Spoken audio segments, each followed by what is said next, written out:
Good morning, my friends. Pastor Angel from the Ministry Love, Power, and Grace, and I want to share a thought with you that's found in the book of Matthew, chapter 25, verse 21.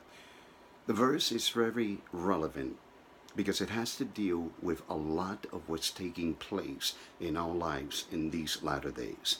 Matthew 25:21 says, His master replied, Excellent, you are a good and faithful servant. You've been faithful over a little. I'll put you in charge of much. Come, celebrate with me. Money, my dear friend, is the acid test of your faithfulness. God uses it more than any other thing in your life to test your faith. And if you're asking why does God use money in order to test my faith, I would say to you, because it's the thing we have the hardest time with. Dealing with money, being generous with money, with people that are in need, even tithing becomes a problem in the life of many believers. Look at the rewards God gives for wise money management. The master replied, Well done, good and faithful servant. You have been faithful with a few things. I will put you in charge of many things. Come and share your master's happiness. Matthew 25:21. Read it until it sinks in.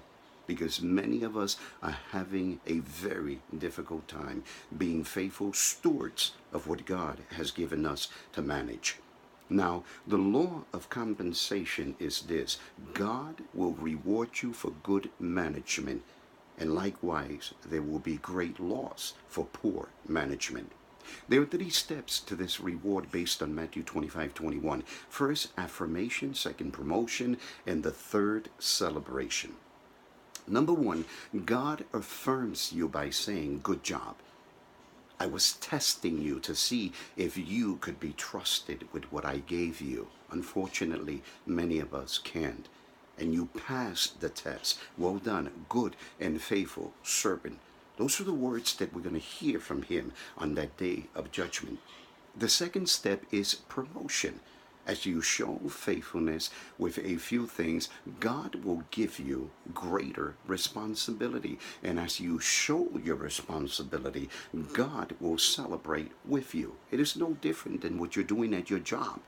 You show that you can do certain things, they'll put you on a different level.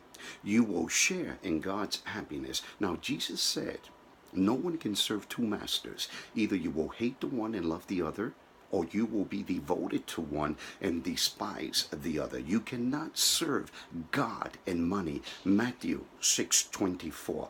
How important it is that we allow the Holy Spirit to speak to us.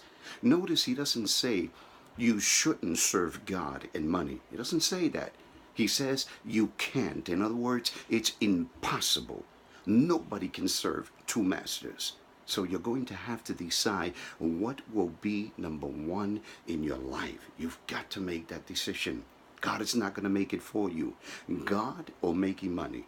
Now, money is a terrific servant, but it is also a terrible master.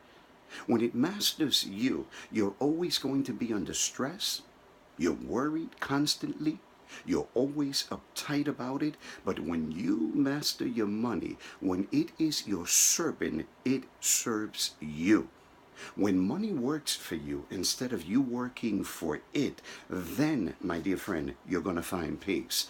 There's going to be a sense of serenity in your heart. But you've got to open your heart. You've got to understand that you are nothing but a steward of everything that God has given you. Unfortunately, we use our possessions like if they were ours, and we do whatever we want. We don't realize that one day we're going to have to give an account to God. So, my dear friend, let the Spirit speak to you. God bless and take care.